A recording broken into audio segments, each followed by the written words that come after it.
Hi guys, it's Grandpa again. We're going to start again on our Poppy book. This time we're on chapter 17. Looks like this, chapter 17, and it's called A Surprising Conversation.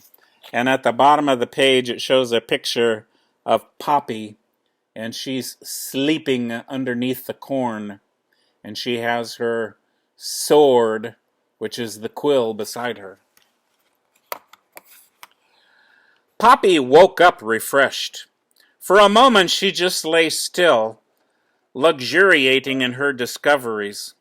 That means enjoying what she figured out.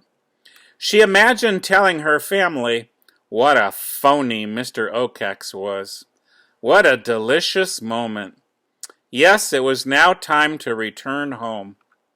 Realizing that she was very hungry, Poppy first treated herself to a big meal, eating only the plumpest corn kernels. Hadn't she deserved them? Gradually, she ate her way over to the dirt road that ran alongside Dimwood Forest. With her mouth full and her belly tight, she gazed across at the wall of pine and fir. She had feared it before. Now knowing it, she recalled only its dark beauty, its deep fascination. The forest made her think about Eureth and her promise about that salt. How was she ever going to get him that salt? She had no idea. Then and there she vowed that once she got home, she would return. Maybe the next time with her cousin Basil. Perhaps the two of them could figure out a way to get the salt. Poppy thought about Mr. Oakex, too. Wouldn't it be fun to tell him what she had discovered? The image of it made her grin. That liar! That bully! It was while she was thinking about him that she spied him.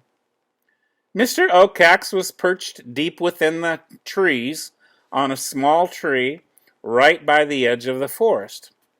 If it had not been for the slanting rays of the sun, Poppy might never have noticed him. It was the light of his glowing eyes that caught her attention. Poppy crept forward. Then she came near a row of corn closest to the forest. She looked up again. A very moody Mr. Oakex was staring at the barn across the field. He kept moving his head about, back, forward, side to side, hissing and clacking his beak. Sometimes his black talons kneaded the branch with nervous tension. At other times he ruffled his feathers. He lifted his wings. He let his head slink lower. Poppy could tell he was miserable. He was sulking. She had to marvel at how different he appeared from the time she had seen him on his watching tree in the rain. All that glaring and hissing. Why, he's just nothing but a frightened bully, she said to herself, with jubilation. She had to slap a paw over her mouth to keep from laughing out loud at him. What fun it would be to humiliate him. Just the idea of it brought her a feeling of power. Unable to resist teasing him, she called out, "Hey, Mr. Oakex!" The owl, taken by surprise, looked up and down and around. "I'm down here," Poppy cried. "In the corn. It's me, Poppy." And here's a picture of Mr. Oakex. And he looks kind of sad at the moment. "It's me, Poppy, and I'm in the corn." Mr. Oakex hunched over and peered in her general direction.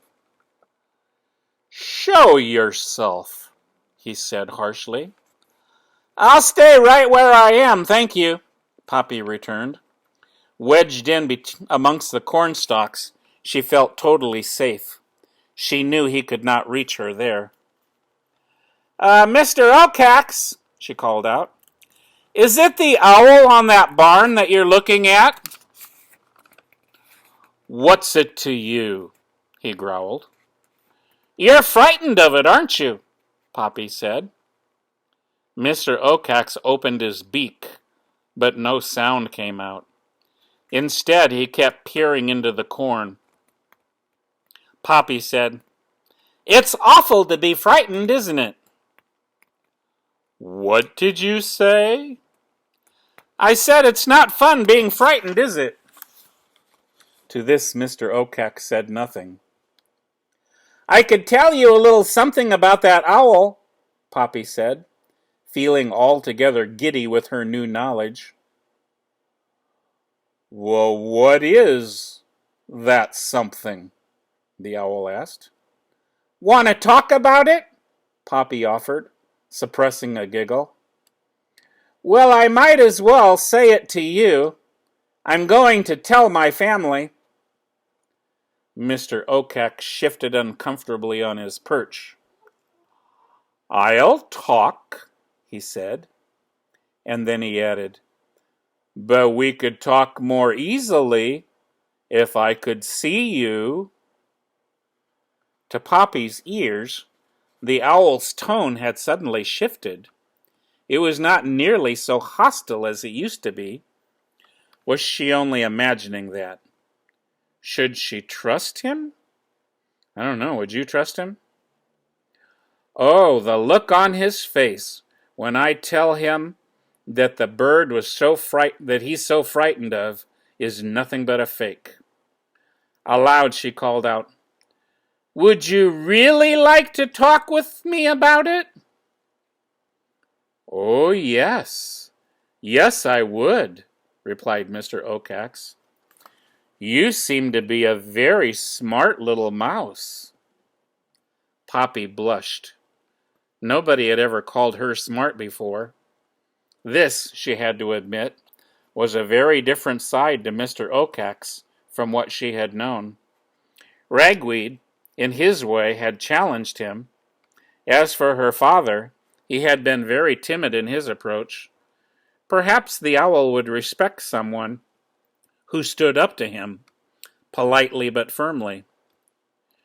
Do you really think I'm smart? She asked. Oh, I certainly do, the owl said. Yes, perhaps the two of us should just sit down and talk. The two smart ones. Maybe we can work something out. Should she trust him? Poppy felt a stirring of excitement. Here she was, little Poppy, talking in a perfectly reasonable way with the great Mr. Okax. It was she, with her new knowledge, who had now gained power. Perhaps, instead of humiliating him, she could work things out reasonably, so that the mice could now move to new house. Wouldn't that be a nice thing to bring home? So thinking, she moved from her hiding place a little out onto the dirt road. Yes, Mr. Okax said soothingly. Let the two of us talk things over. I should think we could find some reasonable solution. All right, said Poppy. Boldly she stepped further out into the road. She looked up into the tree. Mr. Okax was gone. Where are you? She cried. And it was at that moment that the owl plunged down on her from up and behind. And there's a picture of Poppy standing out in the road. What was Poppy thinking? And that's the end of chapter 17. We're going to stop there. Ooh, it's getting really good. See you in the next chapter. Bye.